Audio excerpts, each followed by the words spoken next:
Hi guys, welcome back to our channel. আমাৰ অন্য এটা মিনি ব্লগলৈ আপোনালোকক স্বাগতম জনাইছোঁ। আজি চিয়ানক স্কুললৈ টিফিনত নিবৰ বাবে মই বনাই দিছিলোঁ এগ ৰোল। যিহেতু তাইৰ জ্বৰ উঠি আছে, অকণমান সোৱাদ লগাকৈ বনাই দিলে খাব বুলিয়ে মই তাইক এই ৰোলটো বনাই দিছিলোঁ।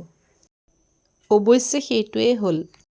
স্কুলৰ পৰা আহি প্ৰথম মোক লগ পাই সেই কথাষাৰেই ক'লে, মা ৰোলটো খাই ইমান ভাল লাগিল, কালিলৈও মোক টিফিনত নিবলৈ এনেকৈ ৰোল বনাই দিবা না।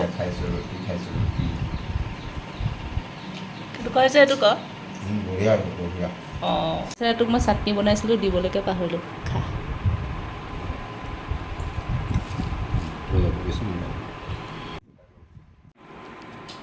এয়া মালৈ আনিছোঁ কেলছিয়াম টেবলেট, মানে চিয়ানৰ আপি আইতালৈ।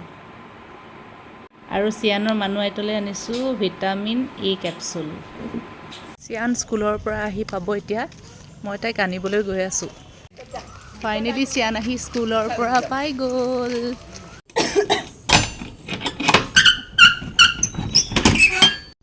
জ্বৰ হৈ থকাৰ বাবে খুৱাইও দিছোঁ।